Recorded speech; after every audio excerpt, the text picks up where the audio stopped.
ये हमारे भारत के अस्तित्व और अभिमान का पर्व है, क्योंकि हमें हर कदम पर, हर मुकाम पर सोमनाथ और भारत में अनोखी समानताएं दिखती है।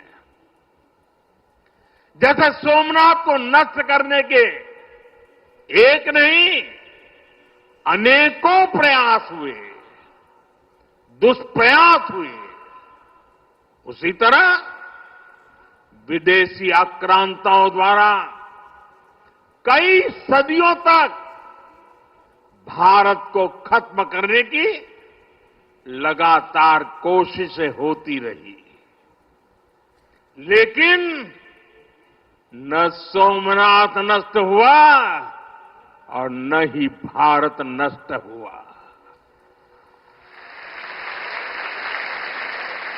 क्योंकि भारत और भारत की आस्था के केंद्र एक दूसरे में समाये हुए हैं।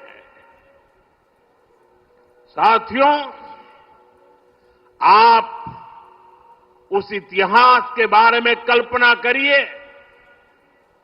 आज से 1000 साल पहले सन 1026 में सबसे पहले गजनी ने सोमनाथ मंदिर को तोड़ा। उसे लगा उसने सोमनाथ का वजूद मिटा दिया, लेकिन कुछ वर्षों के भीतर भीतर सोमनाथ का पुनर्निर्माण हो चुका था। 12वीं शताब्दी में राजा कुमारपाल ने मंदिर का भव्य जीर्णोद्धार करा दिया था, लेकिन 13वीं शताब्दी के अंत में अलाउद्दीन खिलजी ने सोमनाथ पर फिर आक्रमण का दुस्साहस कर दिया। कहते हैं जालोर के रावल ने खिमजी सेनाओं से जमकर लोहा लिया। इसके बाद 14वीं शताब्दी की शुरुआत में जूनागढ़ के राजा द्वारा फिर से सोमनाथ की प्रतिष्ठा संपन्न कर दी गई। 14वीं शताब्दी के आखिरी वर्षों में मुजफ्फर खान ने सोमनाथ पर फिर हमला किया। वो हमला भी नाकाम रहा।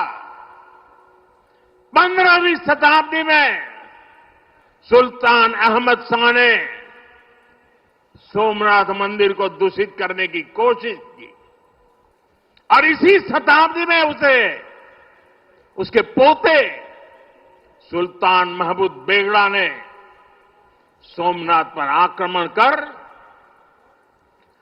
मंदिर को मस्जिद बनाने की कोशिश की, लेकिन महादेव के भक्तों के प्रयासों से मंदिर पुनः जीवंत हो उठा।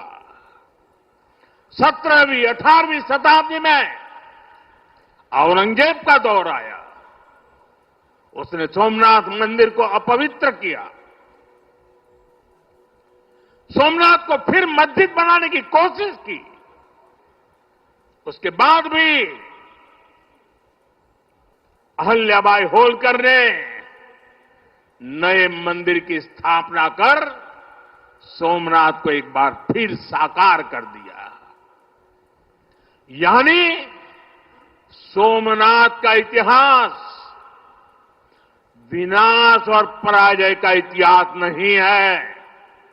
ये इतिहास विजय और पुनर्निर्माण का है, हमारे पूर्वजों के पराक्रम का है, हमारे पूर्वजों के त्याग और बलिदान का है। आतताई आते रहे, मजहबी आतंक के नए नए आक्रमण होते रहे, लेकिन हर युग में सोमनाथ पुनः पुनः स्थापित होता रहा।